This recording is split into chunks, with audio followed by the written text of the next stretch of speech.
My name is Anthony Hopkins, one of the founders of the Actors Centre.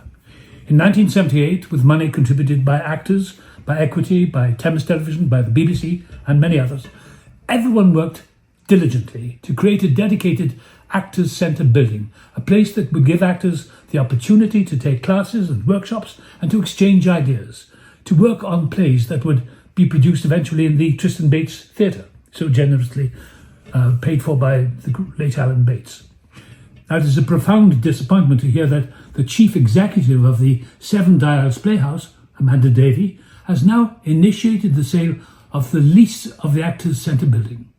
This is nothing but a callous insult and a slap in the face to those who made the Actors Centre possible. This sale would represent a severe loss to the acting profession. So there is an urgent need for a vigorous campaign to restore the Actors Centre and a guaranteed future safety for the building bought by actors, for actors. Thank you. I'm Harriet Walter. I'm an actor who was lucky enough to get a 3-year training at Lambda. Every other performance craft has somewhere where they can train and keep up their craft. Dancers keep dancing, musicians keep practicing. Actors, what are they supposed to do? A lot of them can't afford to go to drama school, and the Actors Centre is a unique institution. It's irreplaceable. There's nowhere like it for actors keep in touch with their craft when they've gone through COVID, they've gone through the actors' strike in America. There's a lot of trouble in the industry for them at the moment, and more than ever they need to unite and share their ideas and get together with other people in the industry. So for the Seven Dials company to try and asset strip something that is so unique and so irreplaceable and such a service to the industry and ultimately to the audience is insane, destructive, and really constitutes a dismantling of everything a lot of actors have built up over the years. Hi, my name is Paul Fleming. I'm the General Secretary of Equity, and I'm here representing the union, but also alongside the Actor at the Centre campaign to get some answers, really, about why the Dials Playhouse, as they're now called, are selling the lease on the building, a building bought by actors for actors to deliver affordable, accessible training way back 50 years ago. It's a vitally important part of the infrastructure to keep our industries representative and to keep the workforce, particularly the workforce, at rest, still in the game. But yet the lease went up for sale in May. We're now at the beginning almost of August, mid-July, and yet nobody seems to know about it. We don't know what the plan is. We don't know how we're going to protect a building that essentially has the heart and soul of so many of our members poured into it over decades. So first and foremost, we want answers, but second of all, we want to know why their business model has failed so epically badly that they have to sell key real estate that belongs to our industry, our community, our workforce. Hello, my name's Sheila Hancock, and I'm one of the founders of the Actors Centre.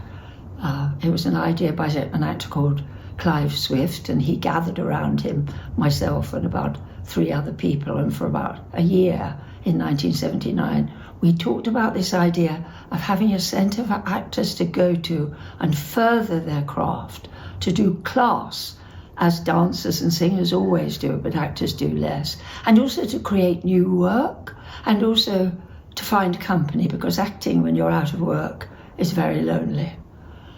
And then to discover that somebody is going to take that away. It was years and years in the making. I went round borrow and stealing money from the BBC, from Richard Attenborough, from Capital, from Thames, from Equity, all of whom believed in this vision of a place for actors to get together. And never has there been more need of it than now, with the changes that are happening. AI, all sorts of new techniques are coming in that we have to learn to deal with. And it's being taken away. There, as far as I know, are very few places that you can go to and do class with the top of your profession teaching you. I do hope it doesn't happen. I do hope we prove that these people are absolutely wrong in trying to close it down. And it's, as far as I'm concerned, worryingly dishonest that I raised all this money for this vision, and people like Alan Bates, who gave money to create the theatre in memory of his son who died, and I gave money to create a little studio in memory of my husband John Thor, who died. All that To be taken away just like that? No. We must stop her. Hello, this is Simon Callow. 7 Dials Playhouse and its chief executive, Amanda Davey, have initiated the sale of the lease of the Actors Centre building in the West End. The space built with money contributed by actors for the specific purpose of creating somewhere for them to take classes, exchange ideas, work on plays, which would then be done in the theatre so generously paid for by an actor, Alan Bates. Selling the building would be an outrage, an insult to the actors who made it possible and to those who have so productively used it. It would represent a devastating loss to our profession. We must urgently step up the campaign for the restoration of the Actors Centre, with affordable classes and training for all, and for the guaranteed future safety of a building bought by actors for actors.